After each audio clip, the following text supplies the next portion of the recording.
was an excellent. You're an excellent recorder player. I mean, yeah, hot cross buns like no one's business.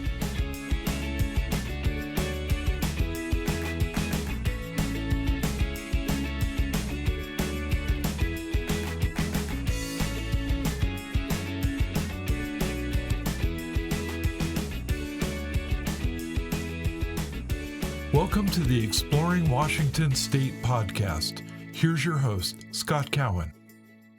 All right. Well, welcome back to this episode of the Exploring Washington State podcast. I'm sitting here today. Well, I'm not here today. Josh is in Seattle. I'm here in Wenatchee. But Josh Paulus. Josh, I know you because you know somebody who knows my daughter, Mackenzie. So that's how we got connected. And you were introduced to me as a musician who played with the Seattle Symphony. You corrected me and said you were a freelance French horn player. So I'm going to call you a gunslinger. Yeah. Because you're like, play for hire. So exactly. Why don't let me put you on the spot. Well, the other thing I know is University of Dayton. Yeah. So is that the Flyers? That's the Flyers. Yeah. Go Dayton Flyers.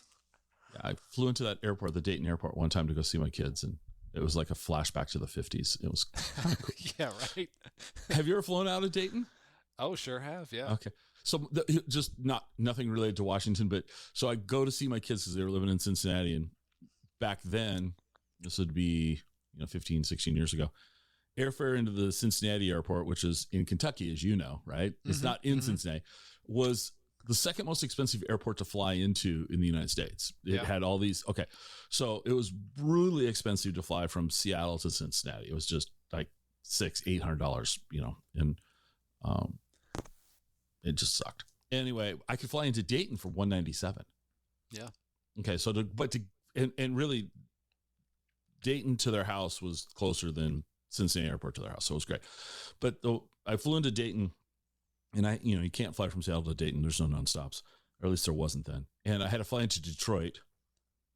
And have you ever been to the Detroit airport? Probably, but that wouldn't. I mean, I feel like if I was going to connect somewhere, probably would have been Chicago. Okay, yeah. I mean, I connected in Chicago a lot, but anyway, one time I had to fly into Detroit. All right, fine. So I get to Detroit, and it's pretty cool. They have these monorails going through. Back then, it was Northwest Orient. Was now it's Delta bought Northwest. Anyway, blah blah blah. So now it's the boarding call for flight number 101 to Dayton, all passengers, blah, blah. I'm the only person on the plane.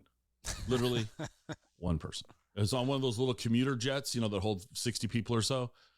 And I'm like, can I sit anywhere? No, you have to sit in your assigned seat.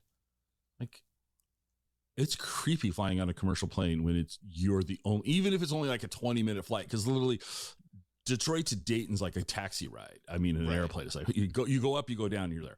Anyway, but I remember getting off the plane and looking around going, I've flown into the 1950s. That airport was really cool. Dayton's a cool little town. It is, yeah. And I still have family there. It's up and coming for sure. So did you grow up in Dayton?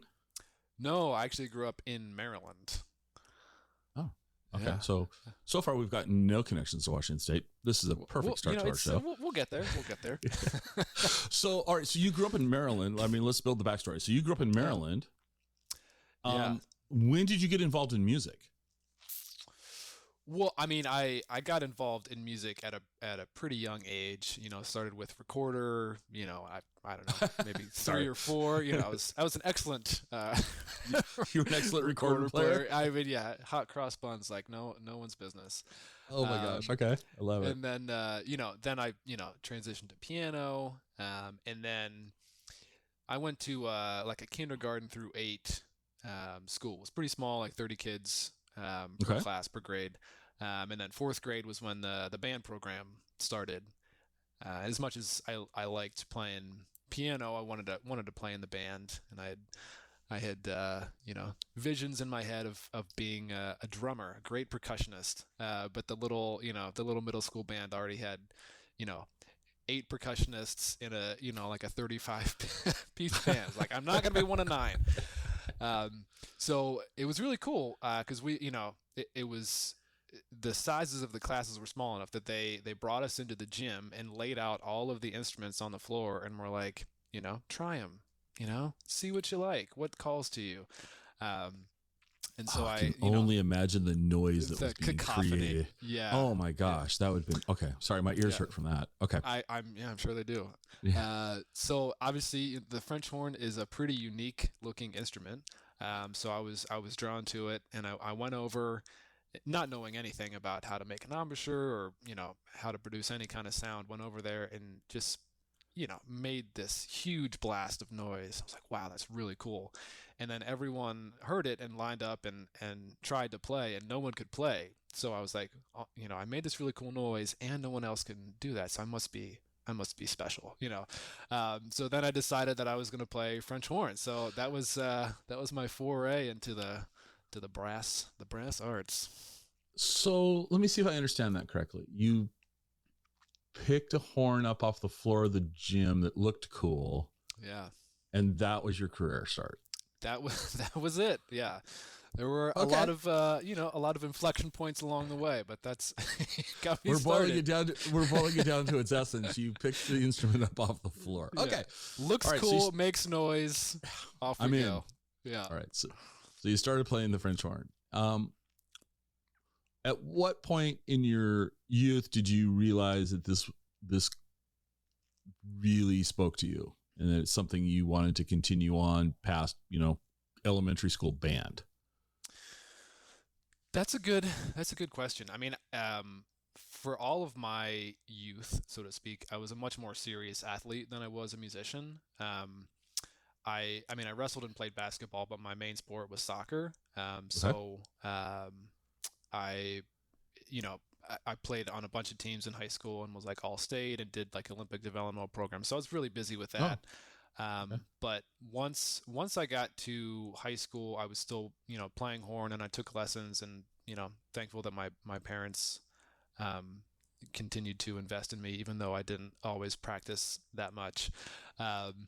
But I got this, my teacher, who was a professor at the University of Delaware, when I was a junior in high school, told me about this brass ensemble up in Philadelphia. And since we lived basically on the state line of Maryland, Delaware, and Pennsylvania, Philly was less than an hour from my house. So I went up and took the audition, and by some miracle, I was invited to join this brass ensemble, which was amazing. I mean, all these like really high level musicians from, New York, New Jersey, Delaware, I mean, it was like, everyone was there, played great. And then that ensemble was also tangentially connected to the Philadelphia Youth Orchestra and to the Settlement Music School.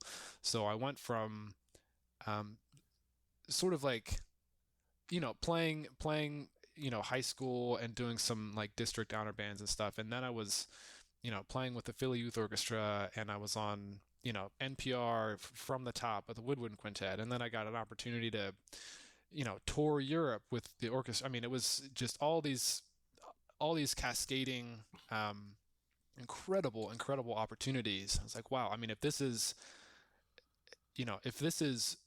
what I can expect, I should see this, I want to continue doing this in school.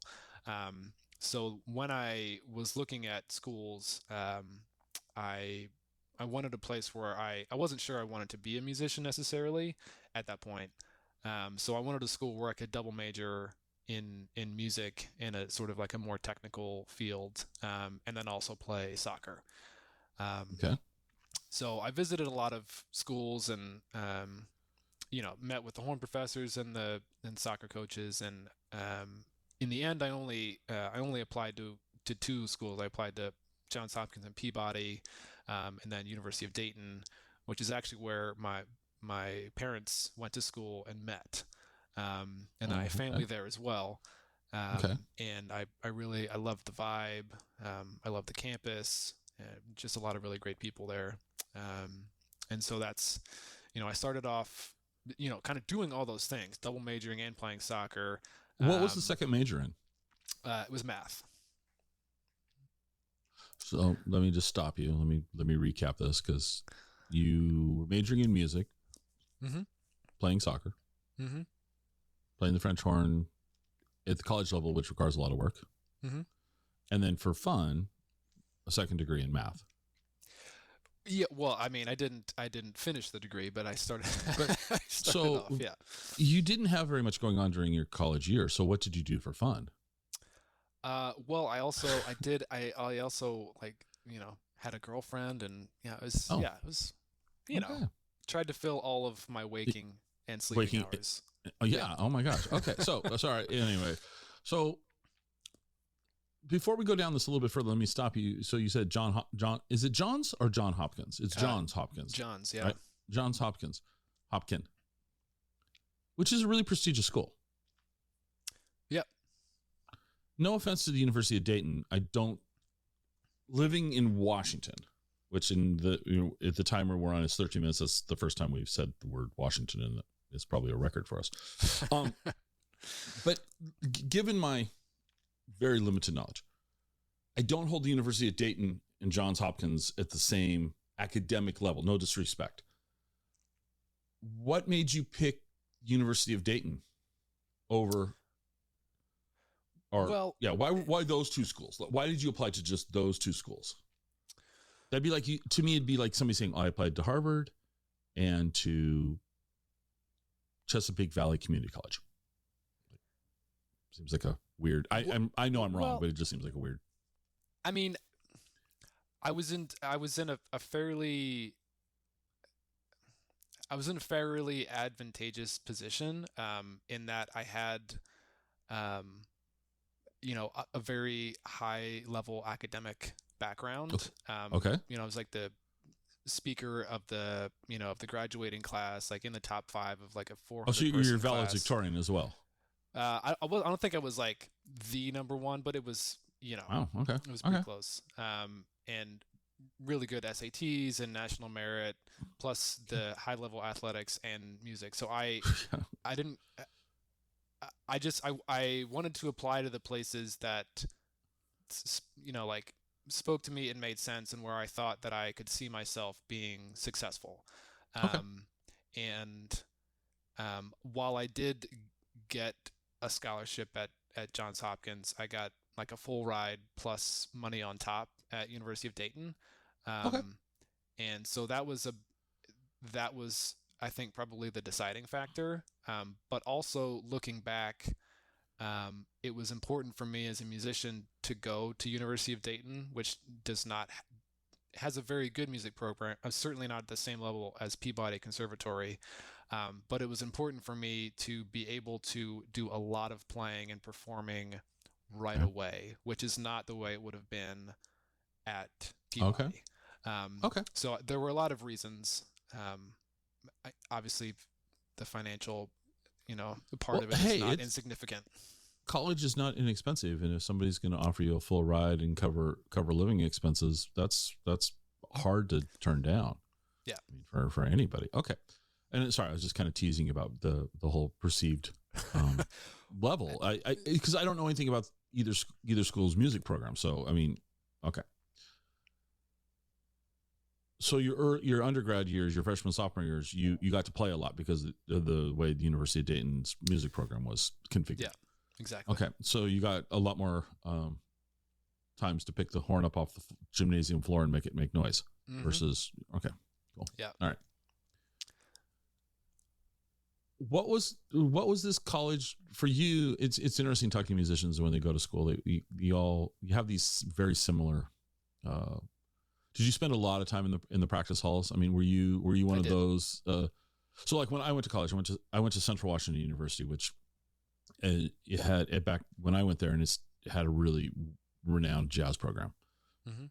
And as a kid of the 70s, I didn't grow up on jazz. I grew up on arena rock and the Beatles. And so when I go to college and my roommates are in jazz, not my roommates, but the next door neighbors are in jazz band, and they're coming and going at all hours of the night, playing their instruments at all hours of the day and night. It was a really weird experience to me. And, if they weren't in their dorm room, they were in a practice hall, and they were just, obsessed. Yeah. Was that how your college experience was for you? Were you like obsessed with the horn and practice, or? That was definitely how my graduate school experience was, for sure. Okay. Um, Okay. I practiced I practiced a lot the first 2 years, but as we talked about, I also had the soccer and the math major as well. So, um, Yeah. I I was getting a little burnout, like many Yeah. people would be with kind of all those things going on. And so my advisor and mentor was my horn professor. I mean, he was someone that I looked up to a lot. And kind of at the end of my sophomore year, I had a chat with him. I was the oldest of my cousins, essentially, to like go to school, and there was sort of like all of my uncles, at least on my dad's side, were engineers, and there was, because I think of my high academic background, there was a lot of expectation about what I was gonna do, and there was not a lot of acceptance. There was like, okay, well, what are you going to do for work if you're a music? What are you going to do for this, for that? And so I was a little hesitant to put all my eggs in one basket. And so I had a talk with him about it. He's like, well, what do you like? What do you like to do the best? I was like, because I've been around a lot of musicians, a lot of horn players, and if you want, you have what it takes. It's like you're smart enough, you are driven enough that if this doesn't work out, you can do anything you want, but you're never going to know unless you really go for it. So what happened was I left the soccer team, and I dropped the math major. Okay. So the last 2 years I was only a horn performance major. And obviously at that point I started practicing significantly more, Yeah. spending a lot of time in the practice room.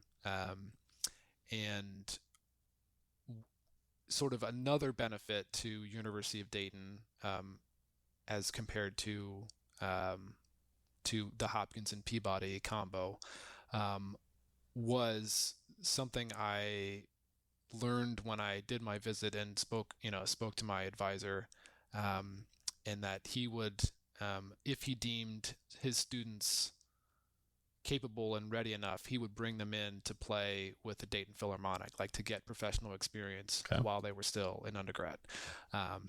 And that became really important for me because from my junior year on, I started playing professionally. So I would play as an extra or come in for education concerts, or I started to get a lot of experience about how to be a professional and what kind of work and what that took. Okay. And then that sort of springboarded me into stuff in grad school as well. Okay. And where did you do your grad work at?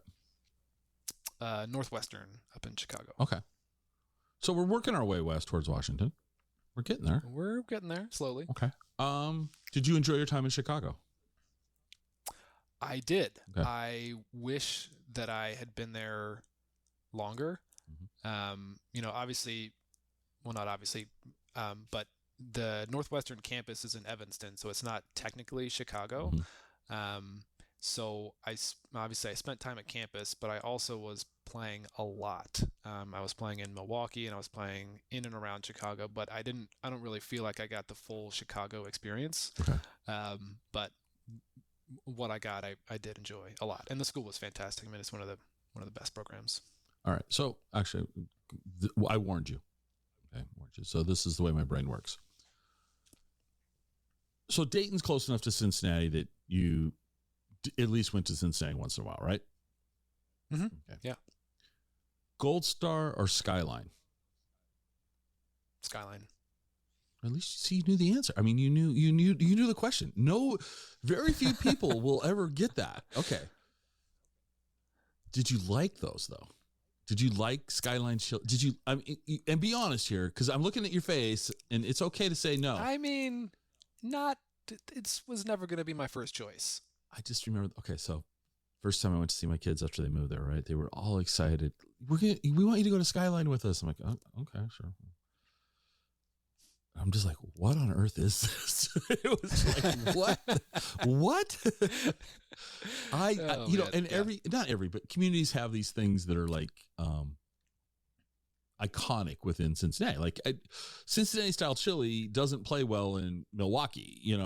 At least I don't think it Right. does. It certainly doesn't play well here in Washington State.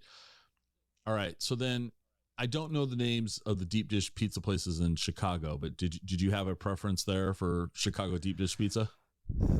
I didn't. To be honest, I always preferred New York style. I like it thin. Okay, I don't that's like all it. right. That's don't, okay. Don't love the cheese. Okay. Yeah. All right. Okay. So that's completely fine answer. See, I warned you that this would be, they wouldn't necessarily be, there'd be simple questions, but not necessarily easy to answer. Okay. Grad work, Northwestern. So now you've finished your grad degree. What were you going to do with it? Well, while I was in grad school, besides obviously doing all the grad work and playing with all these professional groups, I was taking professional auditions. And maybe 3 months before I graduated, I won a job in New Orleans. Wait, we're going away from Washington again. Okay, sorry, just kidding. Well, we're still like sort of, moving in that direction. We're moving. All right, We're moving. Okay. Yeah. So so after I knew I already had something lined up after graduation. So moved down to New Orleans, and I was there for 5 or 6 years, Okay. playing with the orchestra full time, and then I picked up a teaching position at Loyola University down there, and then I was also working as a trainer at a CrossFit gym where I met my wife. Okay. Doing a little bit of this, a little bit of that, Okay. having a good time. All right. Yeah. So you left New Orleans. We did, yeah. Why and where? Well, why? I think that we both knew it was not our forever home. Okay. It was a great place to be. I think that we felt like I spent 5 or 6 years. My wife was there for 6 or 7. Mm-hmm. She also coincidentally is from Maryland, even though we met in New Orleans. Okay. Yeah, All right. pretty wild. Yeah, okay. But it was time. It was time for us to go. Okay. And my wife had always had kind of a love affair with the West Coast. So she started looking at jobs out, mostly in San Francisco, Portland, and Seattle. Mm-hmm. And she got a job out here. And I, at that point, just took a year sabbatical to move out, but loved it so much that I resigned all my positions in New Orleans. And that's when I started to freelance, all up and down the West Coast. Okay. What does your wife do for a career? Well, what brought her out was she has her master's in public health. Okay. So she was doing quality improvement consulting for the whole state of Washington, sort of liaisoning for CMS, like Medicaid and Medicare and all the individual providers. But now she works for the University of Washington, and she's director of operations for the Dog Aging Project. Which is, I don't know if you've heard about it, but it's the largest longitudinal study on healthy aging in dogs in the world right now. It's pretty exciting. Interesting. That's we won't go down that one, but okay. Wow, that's very cool. We could. Yeah. It's pretty interesting. That's actually, I'm thinking maybe we'll start with a second conversation about that. All right. So you moved out here. You found, what did you find about Washington that resonated with you? I think the easy answer for me is the mountains. There's something about them, having them be a part of your daily life, sort of reminds you that there's something bigger than yourself. It's really grounding, really powerful. But I mean, I think that I don't know. Pacific Northwest is a total package. I mean, great outdoors access, great weather, especially if you can figure out something to do outside in the winter. Mm-hmm. The summers are incredible. Good good people. I think I don't know. I think the political climate as well is something that drew us out here and draws a lot of people here. Water, mountains, Okay. forest, camping, hiking, skiing, You left the out whole coffee. ball of wax. I mean, Well, I mean, which is water. I did leave out coffee. It is, Yeah. Okay. All right. Okay. Well, if we're gonna put coffee in there, then we can put wine in as well. Yeah, that's true. Coffee big- and wine. big Yeah, exactly. drinkers, And yeah. beer too. So, It's got a. Okay. So you moved out here. You took a year sabbatical. mhm. I'm jokingly going to call you this hired gun, but have horn will travel. How does that work? I mean, are the symphonies in? Why does a symphony need you? Because they're French horn players taking a sabbatical or is on vacation, or how does that work? Yeah. Well, there can be a number of reasons. Sometimes sometimes there will be a vacancy either because someone has retired or moved on and they haven't been able to fill it. So they'll need someone to step in for a period of time. Sometimes there will be so many performances that they don't have enough musicians to cover all of the parts. Sometimes there will be a piece that calls for more horn players than there are musicians. Like specifically, two composers that come to mind are Richard Strauss and Gustav Mahler. They would often write for like 8 horns, and most orchestras, 4 is a regular number. 5 is a pretty typical number for the big orchestras, but Seattle Symphony and Chicago and LA, like the biggest orchestras, generally have 6. But even then, it still isn't enough to cover 8 parts. And then people will get sick, people will take time off. I mean, there's always kind of sometimes a need for people to come in. All right. Classical music's not my expertise. Okay. My son played bassoon in U Symphony in Tacoma. He took bassoon lessons from a very wonderful person who I got to know. And so I would listen to her as, she says she's practicing because she would play for the Seattle Symphony once in a while, play for the Tacoma Symphony, things like that. So I got the impression that there was a lot of practicing as a group. Mm-hmm.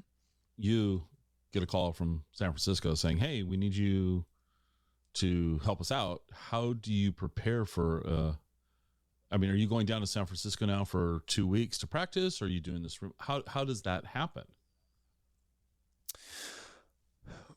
Well, so generally,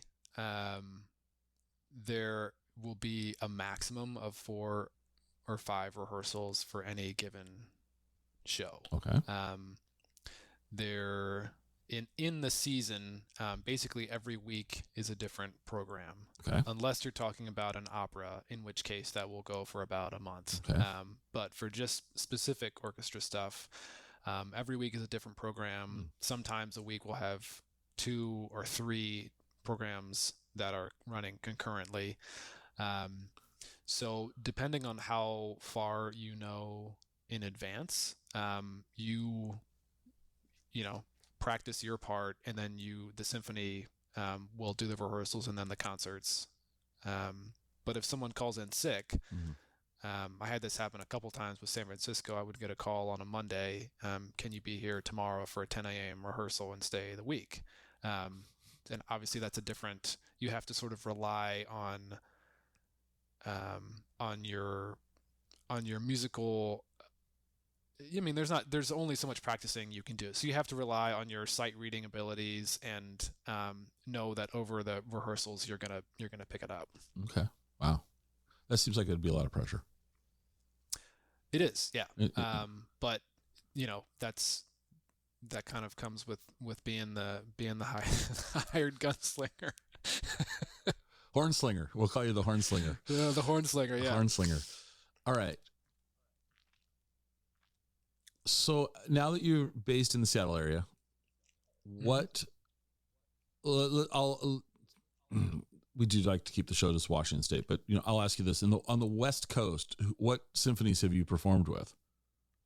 Well, I'll start south and work my way up. Okay. San Diego, Pacific Symphony, which is just outside of LA, San Francisco. I did a one-off thing with San Francisco Opera, Utah Symphony, Seattle Symphony and Opera, Juneau Symphony up in Alaska. Denver, played in Colorado. Not that that's necessarily the coast, but close enough. Maybe there may be another, but those are the highlights. Those are the highlights. And then obviously did some stuff for recordings for movies and video games. All right, put you on the spot with these are next to impossible questions. Would you prefer to perform with a symphony, or would you prefer to record for movies or games? I prefer to play live, to play with the symphonies. Yeah. Why is that for you then? What is it about? Is it that there's an audience and a reaction to what's being done? Okay. Yeah, there's an audience, there's spontaneity, there's sort of a give and take. As fun as recording sessions. Oh my goodness. Is it something to do with the formal wear that you get to wear? Is that maybe? I wouldn't. I mean, that sort of is just. Well, okay. I don't love wearing tails, to be honest. Okay. A nice. It's nice to like be wearing a nice suit and everyone's got their, obviously I played sports, so everyone's got a uniform. It's nice when everyone looks right. good and comes together and sounds good. It is nice in the studio to just kind of roll in jeans and a t-shirt. I gotta be honest with you. To me, okay. So when I think of like classical music symphonies, you're wearing a tuxedo, maybe tails, whatever. You're all dressed up. You all look relatively uniform. It's a uniform, and then I can imagine that same group of people coming in their their civilian clothes, and my suspicion is that you wouldn't be quite as on point, just because Bill, the bassoon player's got a blue shirt on that has got a stain on the collar, and you're distracted when you're playing. I don't know. I'm not a musician, but it just, to me, one of the things about symphony music that I find, I do enjoy the pageantry. Yes, I do. It's, anyway. All right.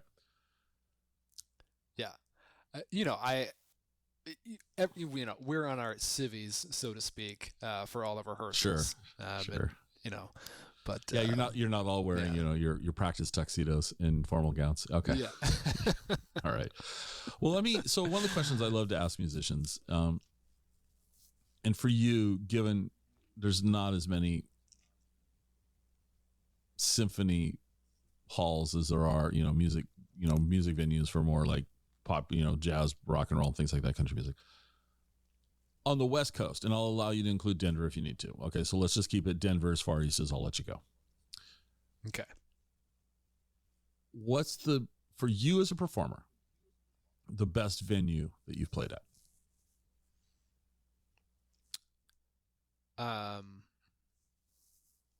Wow.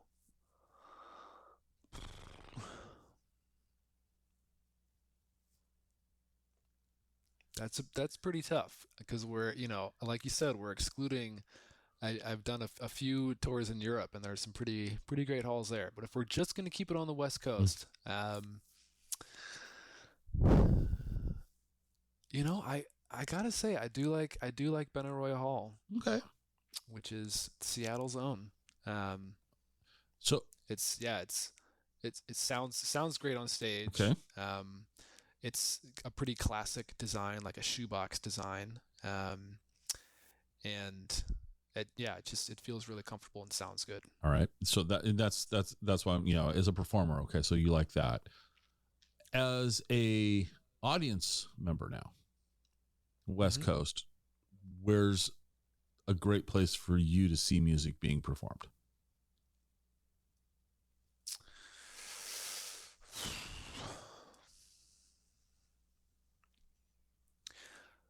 Well, I will say that the halls in LA and San Francisco are are unique in that they have some seating. It's a little bit more of seating in the round. So there are spots on the side and behind the orchestra, which I think is a view that a lot of people don't get and is a pretty you kind of get to see how the sausage is made, so to Right. speak. Which you get closer, you get a sort of a different auditory and visual perspective, which I think is Okay. I don't know. I think that's pretty unique. I like All that. right. Well, and since once again we're working with a limited pool of choices here, where would you like to perform that you haven't been able to perform yet? And I'll open that up. You can say anywhere for that. Wow. Um,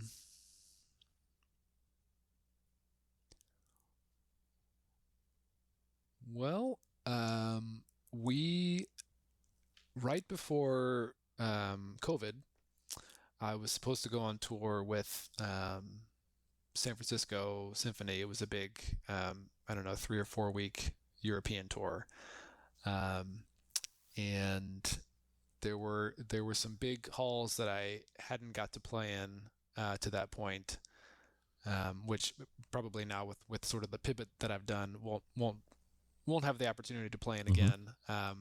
But Frankfurt and Berlin are two really impressive halls that I was looking forward to playing in, which would be at the top of my list now Okay. for sure. Performance pieces. What's Mm-hmm. your favorite piece to as a French horn player? What was your favorite piece to play in? Wow.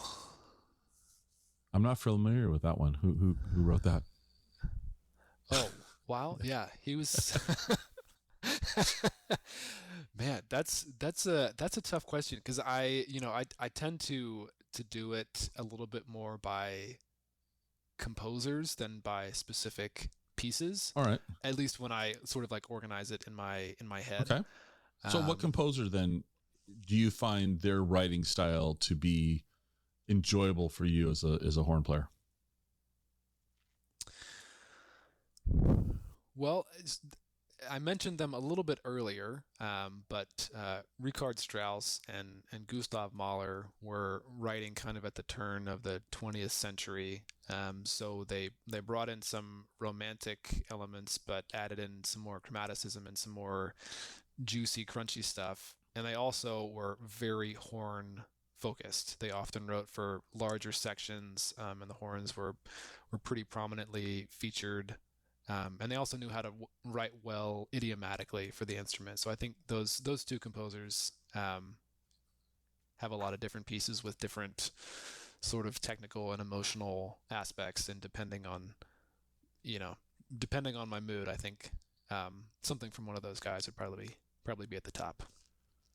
Is there a piece that you haven't performed professionally that you would welcome the call? You know, Josh, we're going to be doing X, and that would be a resounding yes. I want in. Mm-hmm. Um, well, so Gustav Mahler wrote 9 symphonies, and I have played 8 of them. Okay. So, and the one that I haven't played is Symphony Number 8. So, if I that would round out my cycle, so to speak. So, I think that would probably be at the top of the list. Okay. You mentioned you made a pivot. So have you hung up your spurs? Are you no longer a horn slinger? In a manner of speaking. Okay. When I made the pivot, I kind of decided to take my my professor's advice from many years ago and kind of dive in with both feet. So I did. Um, I sent out an email to everyone that I had played with over the past 15 years with all of my equipment, all of my music, and within maybe an hour and a half or 2 hours, everything that I had collected over 20 years had been spoken for. So um, they're all with people that I have played with in the past. However, I did just recently buy a horn. So now I do have a horn, and I went up to Alaska to play a concert. So I sort of was retired, but now I'm only semi-retired, and I think I'll continue to play. So help me out here. Once again, I'm the kid from the 70s arena rock and roll. So Gibson, Fender, Marshall, things like that, Gretsch. What, and like, so if I've heard, we've all, not all of us, but probably a lot of us have heard, Stradivarius, Steinway, Mm-hmm. There's certain brands that transcend, great awareness. I don't know what horn manufacturers there are out there. So for a French horn, what is the brand of renown for a French horn? Well, that is pretty. I won't get too into the weeds on this, but that's pretty geographically specific. Oh, okay. There are different. So the horn is, depending on how you count, 12 to 14 feet of tubing, and there are a lot of different ways to wrap it, and there are different bore sizes, like the interior diameter of the tubing. There's different rates at which it expands to go from the tiny lead pipe where you put the mouthpiece in out to the bell. There are different bell sizes, and there are different playing styles and sound preferences. So in Europe, they favor a specific style of horn and a wrap. It's made by a German manufacturer called Alexander, and that tends to lend a little bit more nimbleness, a little bit more of a woodwind-like quality to the instrument. But in America, there are two other wraps that tend to dominate.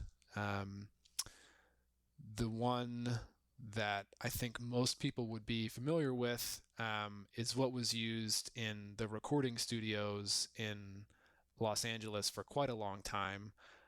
It's a big silver. It's very dark, but it's good in recordings because the sound is very close and like gets picked up well in the microphone. So like almost all of the Hollywood film scores that people are used to hearing and they associate these big like heroic horn lines with Star Wars, E.T., all the big John Williams films. That's with a Con 8D. It's a larger bore size. It's a larger wrap. It's silver. It's a little bit dark. But the other school of playing in America is sort of like the Chicago style, which is a Geyer is the style of wrap.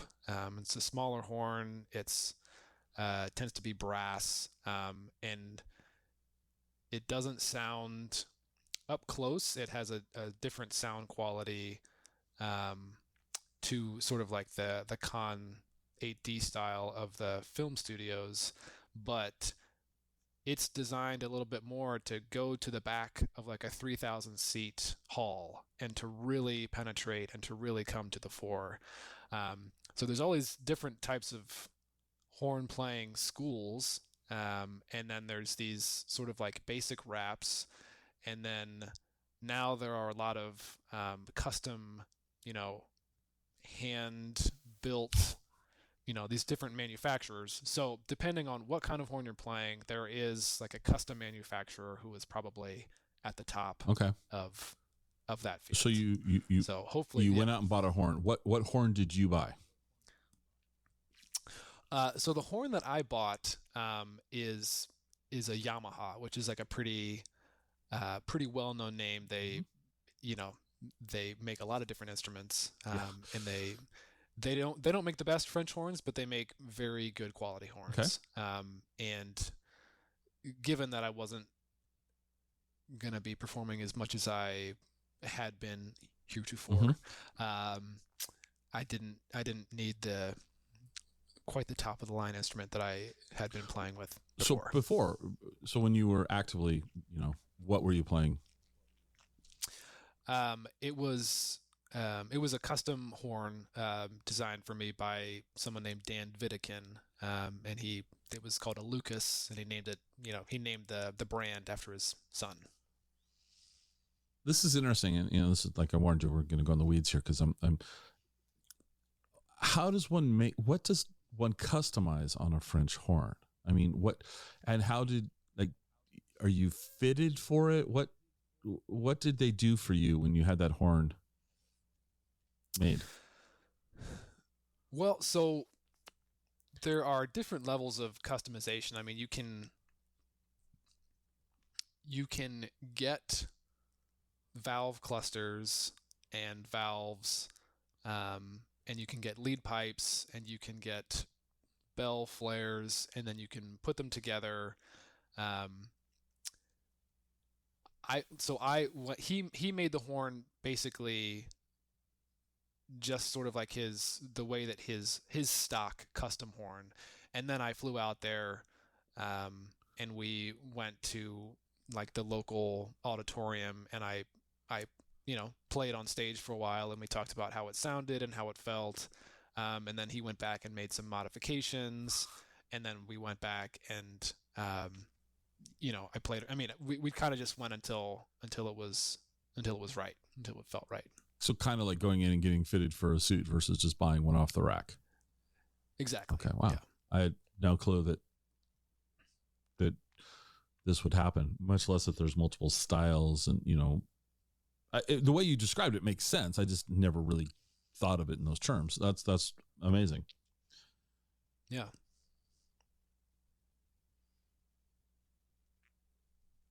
So you mentioned the pivot, and I see, when I see your day job, you're a real estate broker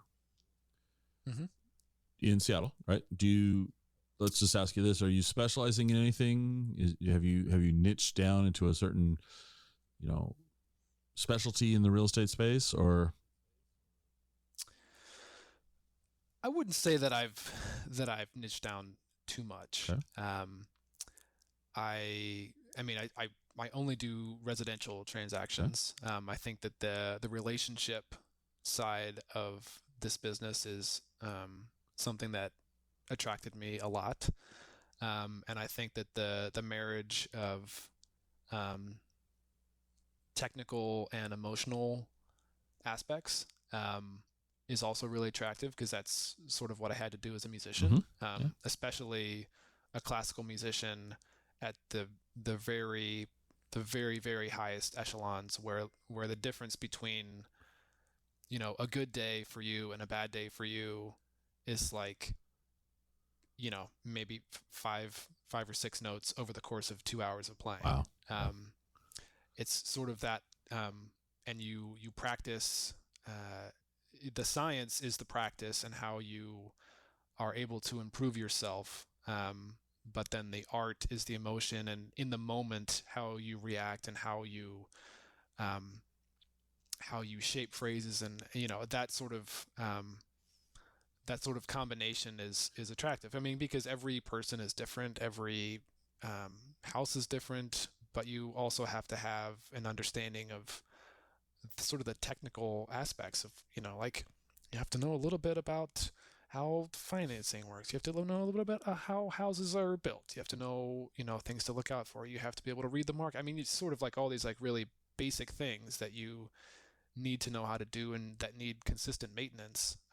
But how they're explained, how they apply to different people's situations, I mean, that's where the art comes in. Okay. So, yeah. Seems like an odd transition, musician to realtor. So how did you get in? How'd you get hooked into the real estate business?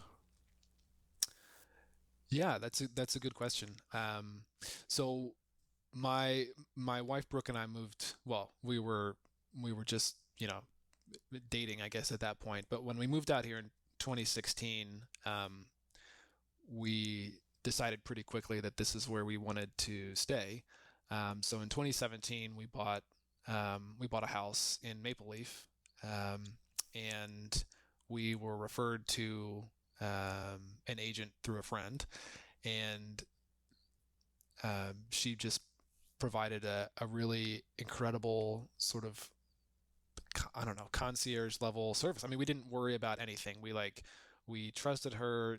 It was a really easy, a really honest and trusting relationship, and we found a house really quickly, and it was great. And then we were able to sort of like stay friends with her and her husband over the period, the next 4 or 5 years. And she had mentioned on a couple occasions that she thought that I would be good at real estate. Um, and even maybe a year before the pandemic, I was getting a little tired of all the travel, because I was on the road, for 4 or 5 years in a row, like 50 to 60% of the year, Oh, okay. um, which is a lot. Um, and so I kind of had a conversation with her at that point about whether it would be feasible to sort of do the two things together, like cut back a little bit on the music and, sort of like do real estate and music in tandem. And she was like, well, that might work in some places, but like, it's not going to work in Seattle, which to her credit was an honest and accurate assessment. And so I kind of, I had a gig to go. I mean, I sort of was a conversation, sort of just information gathering at that point. But then the pandemic hit, and I you know, like all the performing artists, it was a pretty tough period. Yeah. And I sort of embarked on this transcription project where I would just transcribe, funk tunes and keep my chops up and have a good time with it, waiting for signs of life. But after, I don't know, after maybe 6 or 7 months, I kind of was reading the writing on the wall, and seeing how my colleagues who were tenured musicians were having a tough time, and sort of thinking about how orchestras were going to have to prioritize staying afloat and paying their musicians, and how I think freelance musicians were going to take a little bit of a backseat in the recovery. And I, it was a tough decision. But I didn't really, I didn't want to feel like I was waiting on things to happen. I wanted to sort of be the decider of my fate. So then I kind of, circled back around to what an alternate path forward would look like, and looked at a lot of different careers, but ultimately ended up coming back to real estate and had a lot of discussions with, the agent that I had known, and then people at that office, and other people throughout the industry, and decided it would be the right path Okay. forward. So yeah. All right. Okay. Yeah. It's an interesting industry. That is for sure. Yeah. Like I said before recording, I've been doing it almost 20 years. And, Yeah. Never the same day. no, and I specialize in a very specific niche. So I deal with foreclosures. So I am dealing with, let's just say what I sell and what you sell are very different things. They may be called houses, but they're very different. Yeah. So, well, what do you and your wife? Well, I gotta ask this question. We gotta get to it. We danced around it. You did move to Seattle. You decided to settle on Seattle because of coffee, right? That was the thing that you at the time, your girlfriend and you guys looked at each other and said, "We're never going to get coffee like this anywhere else. We're just going to have to move to Seattle." Exactly. What was the coffee that sold you on Seattle? Well, that's Man, that's an interesting question. Well, let me back you up. Okay, all What right. is you're going to go to your favorite coffee shop? What are you ordering? What is your coffee beverage of choice? It's either an oat milk latte or an oat milk cortado, depending on how much espresso I want to taste. Okay. And where, in your opinion, is a great place to get one of those? You know, the Macrina on 19th is really close to my office, and they do a great coffee beverage for sure. Okay. I have not heard of that one. That's actually stump the band. That's great. On 19th. Yeah, in Cap Hill, Yeah. like 19th and Aloha. Yeah. You'll have to go. Add it to your list. Well, I'm not an oat milk fan, and I'm a straight espresso or black coffee person. I really like it. Just, simple. Strong and dark. Strong and dark. Yep. Yeah. And I'll have to check that out. Okay. Give me another one. Because you're Seattle, you got to be able to give more than one coffee shop recommendation. I mean, the bar's pretty high here. The bar is pretty high, but I make pretty good coffee at the house. Okay, so all right, got a little espresso machine and a frother and. Okay, so what's the espresso machine at the house? Well, my wife likes cute things, so it is a Smeg espresso machine. Okay, all right. Yeah. And what beans are you typically running at home? Ooh, this is going to be blasphemy, but I'm running a lot of Pete's Major Dickinson blend. That's a great coffee. There's no blasphemy there. That's a great cup of. Well, I mean, just San Francisco. No, but see, so here. Okay, so this now allow me to educate you. Okay, lay it on me. There's a little coffee company in Seattle called Starbucks, right? Right. You may have heard of them. You may have heard of them. Where are their shops? Okay, yeah. The shorter answer is where are they not? But when Starbucks Coffee, Tea, and Spices opened up at the Pike Place Market, the three founders were trained in coffee roasting by the gentleman who created Pete's Coffee. So he was the OG coffee roaster of the West Coast. All right. So Starbucks started by being trained by Pete's Coffee. All right.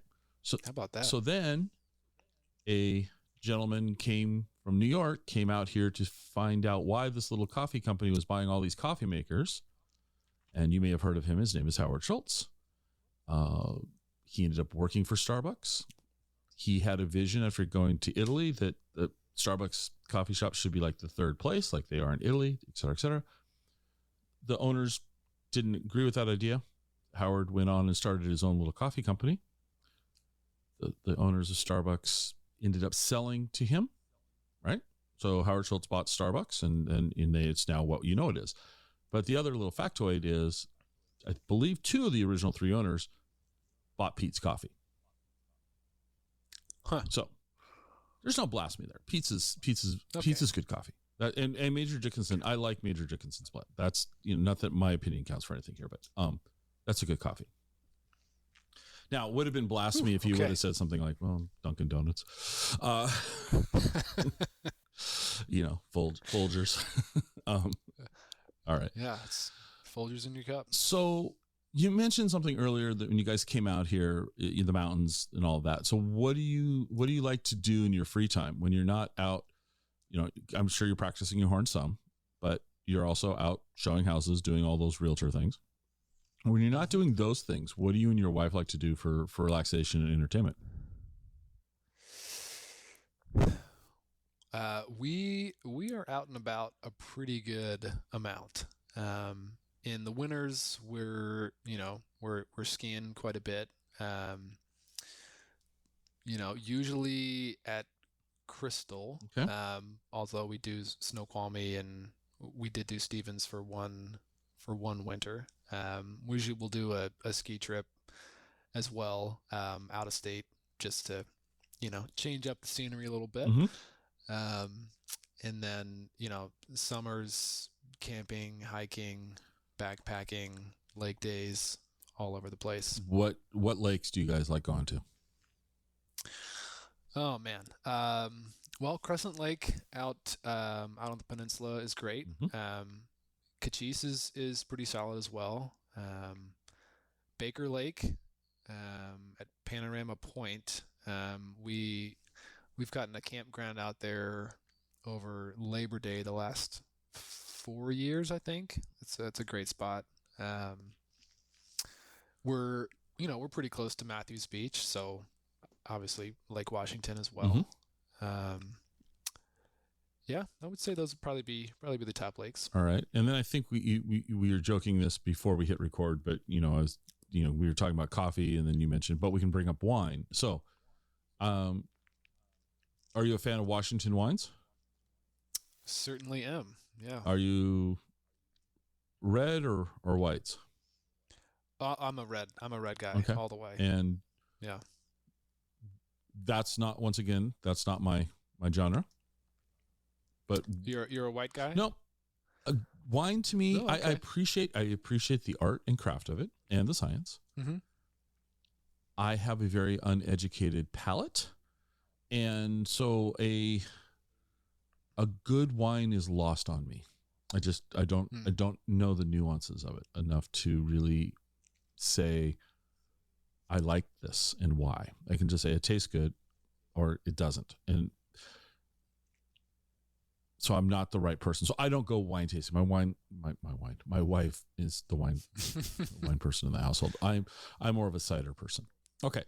But you okay. like reds. So who's doing some interesting things with reds that you found here?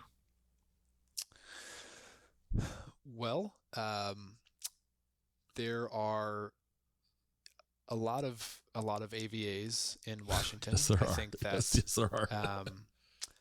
I think that because of climate change, honestly, that the sort of the center of particularly red winemaking has shifted north from Napa and Sonoma to Washington. I think they make better wines. And specifically Red Mountain, which is a really tiny AVA out in the Tri-Cities. We have a wine club membership at a place called Cooper out there. Right, okay. Is that they don't do any they don't do any distribution. Is their logo is it a dog? It is, yeah. Okay, yeah. Yeah. Bud, yeah. So yeah, I mean that's probably our preferred Bordeaux style blend. It would be from Red Mountain. I mean, Walla Walla makes great stuff. Columbia Valley. I mean, you know, it's hard to go wrong. Well, you say this, careful what you say, because if you're saying Sonoma and Sonoma and Napa aren't producing, it's moved north, and once again, I don't have the palate, but I would say that a lot of people would agree with that statement now. But Napa's not going to give up the fight. Oh, sure. But, I mean, and again, it's all about personal preference. But I was in Walla Walla, and I was walking by a T-shirt store, and they had the best shirt, and I need to go get one and send it to my friend who's a wine snob in Texas. But it was Walla Walla is for wine, Napa is for auto parts. Wow. That's clever. I just thought that was brilliant. I love that, and I was rushing to go somewhere, and I couldn't, and I went back, and they didn't have it anymore, so I got to find one. But I just thought that was a great, let's have fun with this rivalry too, because I think the rivalry is good for wine in general. I agree. How did you find the Red Mountain AVA? Because you're right, that's a pretty small one. Do you and your wife go wine tasting around the state? We have done a couple trips. We go up to Woodinville a lot. Mm-hmm. And we have a membership at Chateau Saint Michel, the big dog. Yep. And they have a partnership with Col Solare, which is out in Red Mountain. Okay. It's Col Solare is like a partnership between, this like fifth generation Tuscan, winemaking family and Chateau Saint Michel, and then their vineyard is kind of at the top of Red Mountain. So on one of the trips, we went out there and spent a day, and I think we did maybe 3 places in Red Mountain, and I think we'd done Yakima the day before, and then maybe Tri-Cities, and then Walla Walla, and I think that all of our big winners were from the Red Mountain area. Okay. Is there anywhere that you want to try that you haven't tried yet? Wow. I mean, I will say yes, but I don't know if I can name any names. I mean, it's been probably 2019 maybe was the last time we did a trip. I mean, obviously before COVID. Right. So it would be nice to go out and do another swing out there. Okay. There's so many great places. All right. Another question I typically ask my guests is, where's a great place for me to get lunch in your area of the world? So in Seattle, where's a great lunch spot? I just went to Taurus Ox. It's Laotian food. It's on Madison, kind of in Cap Hill. Okay. Pretty amazing stuff. Really? Taurus Ox. Yeah. Okay. Not heard of that. Yeah, it's pretty. I mean, I think they're pretty new, and it's not a huge place. Right. But the kitchen does some good dishes. All right. Well, give me a second one too. Give you a second one. Where have we gone recently for lunch? It's a little bit different. That's a little different than dinner. All right. Well, what about a dinner place? What do you guys find for dinner? Well, I think we love sushi. We're right by Toyota Sushi on Lake City, which is a pretty popular spot for us. Okay. Just go in and grab some nigiri and crack open a bottle of wine, and we've got a nice deck overlooking Thornton Creek, so it's a peaceful place to eat it. Okay. All right. My last question for you. What didn't I ask you that we should have talked about?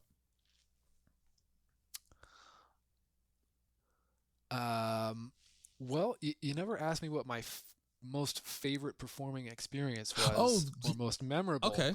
And let's have that conversation. That's a great one. What was your most memorable experience as a musician? and I sort of, I feel a little, like I'm turning my back on my, orchestral people. But without a doubt, the most memorable concert I ever had was with Metallica. I mean, it's not often that you get, 20,000 people that are screaming and singing along, and I mean, it was insane.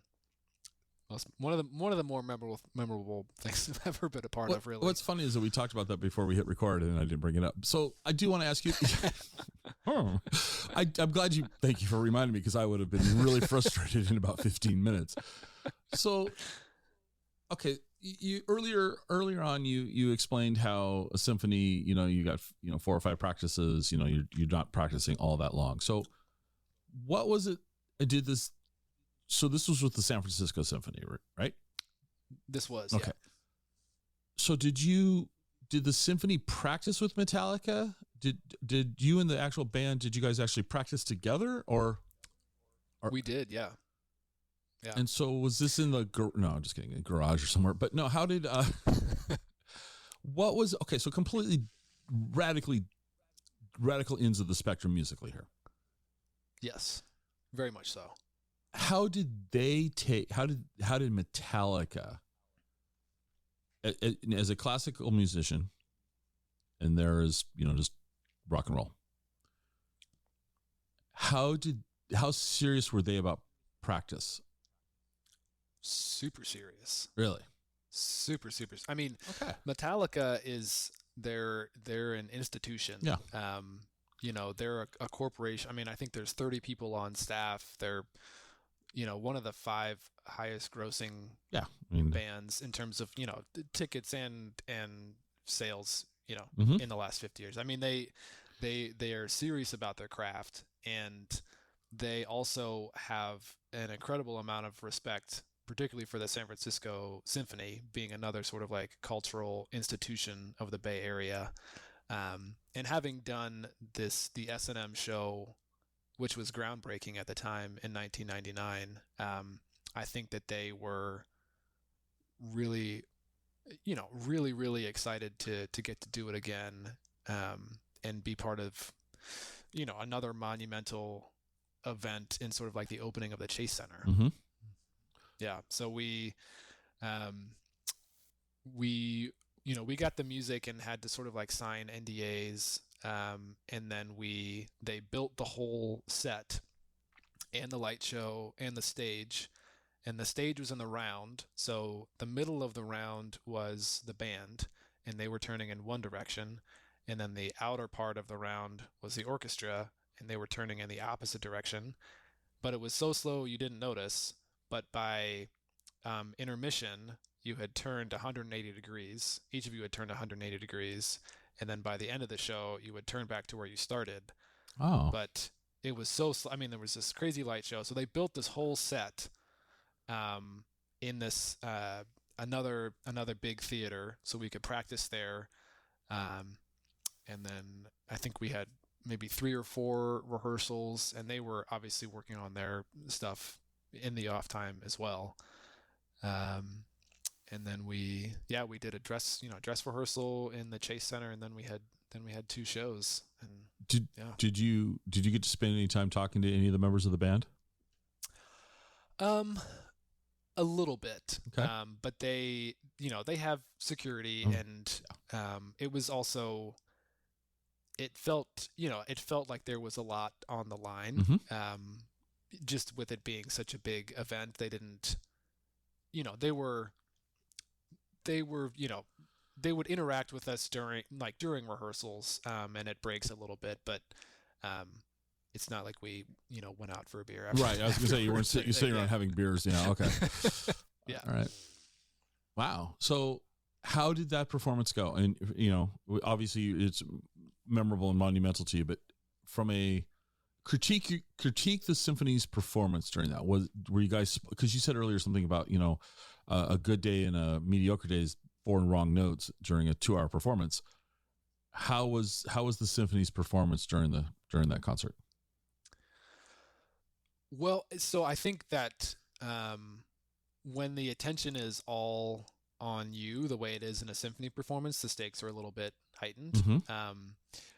For this, not that everyone didn't want to do a good job, but a little more relaxed. Everyone had a little bit more relaxed, but also everyone had huge ear cans on, with sort of like sound dampening, because it was so loud.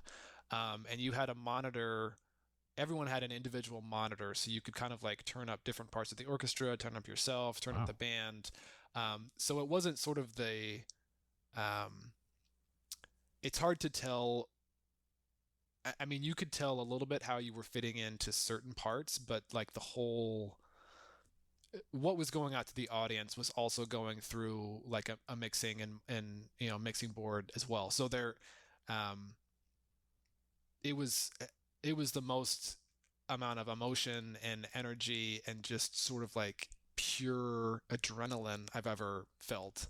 And in that case, I mean, that sort of is why it's so memorable, just being so different. Never thought I would ask a classical musician this question. What's your favorite Metallica song? Wow. Probably Sandman. Okay, so we're talking about Strauss and Mahler, and now we're talking about. I'm sorry, those just don't seem to go together. But so Sandman, okay, Yeah. All right. I mean, I listen to a lot of rock I listen to a lot of genres. I mean, I was in New Orleans for 6 years. Right, I have right. a great love of jazz and funk and listen to a lot of rock. My dad plays guitar, so I'm you just sort of love the, CCR and, kind of Right. Beatles and all that classic, 60s, 70s stuff. So, Metallica I already was pretty familiar with That's funny. I even just before we did it. just Yeah. seems, it's just like, okay, that one thing doesn't go with the other. But yet it probably. So when you got, they put out an album on this one, right? Did they record this live and put it to the market?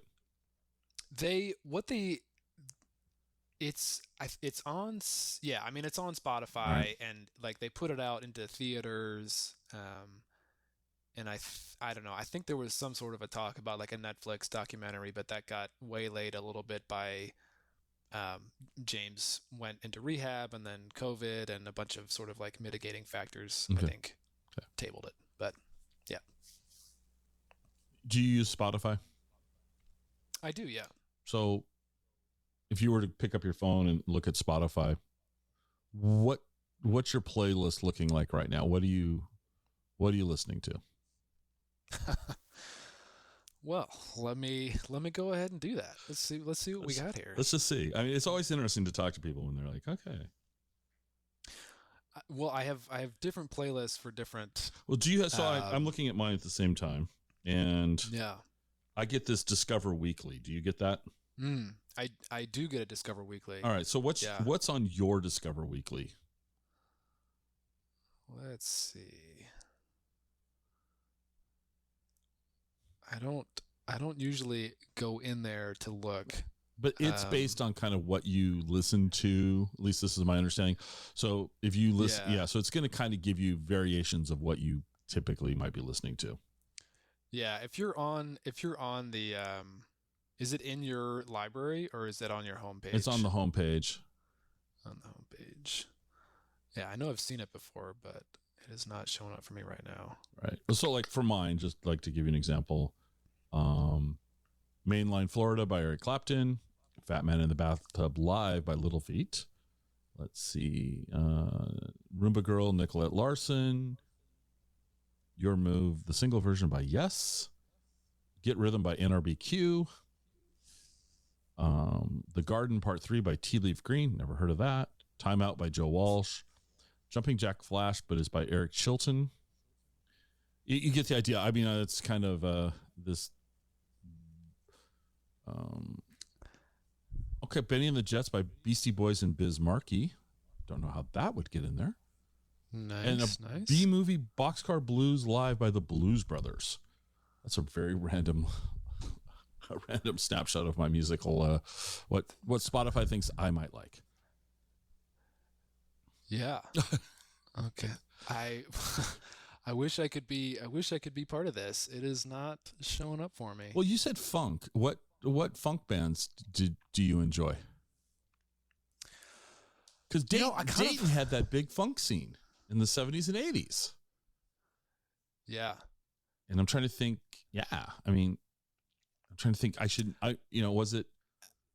Oh. Well, so okay, so I've got this one kind of like this one little playlist here. It's got Tribe Called Quest and Outkast and Wolfpack, and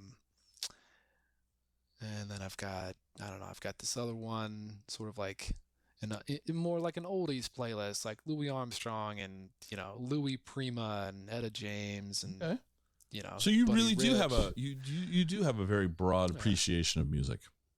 Yeah, and then I've got, of course, the Americana playlist, Avett Brothers and Alabama Shakes and the Wood Brothers and All right. Crosby, Stills, Nash and Young, Okay. Simon and Garfunkel. It's sort of depends. I try and recognize good art everywhere. Yeah, that's awesome. Well, listen, I have taken a lot of your time. This has been a lot of fun, but I will release you to your realtor duties and your French horn practicing. And maybe you're going to go have some sushi. Never say no. Yeah, exactly. Never say never. So, thank you so much for taking the time to chat with me today. Well, Scott, this has been a lot of fun. We kind of went all over the country, from Maryland out to Seattle. I will say that Dayton's never been on the show before, so you brought Dayton in the house, and I might have talked about Dayton, Washington, but not Dayton, Ohio. Dayton, Ohio, yeah. First time for everything.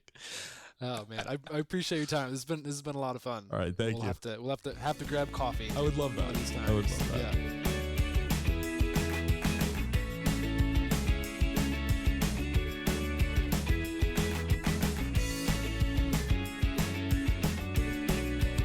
Join us next time for another episode of the Exploring Washington State podcast.